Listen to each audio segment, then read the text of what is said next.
باشا تغسل دماغك يا راجل. اغسل دماغك ورقبتك دي كلها دم، اغسل رقبتك دي. وادي اه اغسل وشك كويس. خش يا تعال تدور بقى كده، تدور الواد تاني اتعور هنا صح؟ عور هنا دور يا دور يا ده الواد تاني. بس كده خلاص كده خلاص. اتعورت؟ ما تزودش يا عشر. يلا يا ابن المكنكه خلاص انزل قول اتعورت فيه. اتعورت فيه. تعال ايه لا لا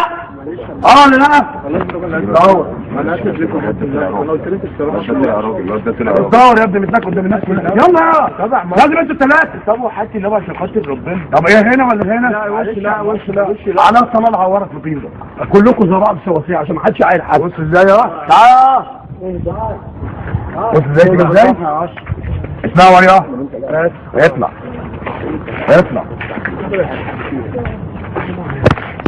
بس خلاص هيتعور بس اتعور بس خلاص. وعايزهم كلهم يبقوا سواسيه عشان ما حدش عايل حد. عشان هو يلا يا عم نبدا كده محدش يحصل من حد. وريهم حاجه محدش يحصل من حد يا بالتكييف. هتبص رجل الراجل والطوارق وتبص رجل الراجل في الارض. لا في الارض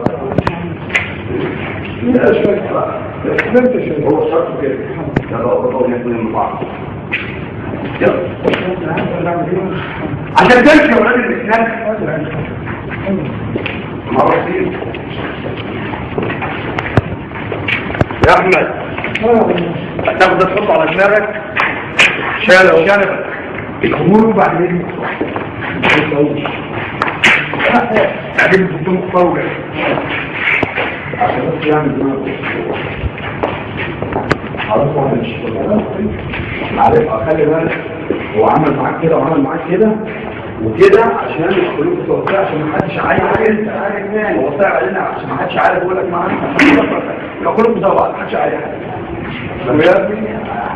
نصيحة لوجه الله. معلش ده مش مفيد ده شيطان. انا عارف ده والحالات اللي احنا فيها دي لا بيتحرك شيء تقول عمرك وانت يا ابني ده القانون الثواري اي حد معرض للجنة في حد التزاوج يعني فيها ايه اعتقال يا ولد مش تفهمه ولاش اللي تفهمه حاجه بالله لا ده هو حاجه ولا حاجه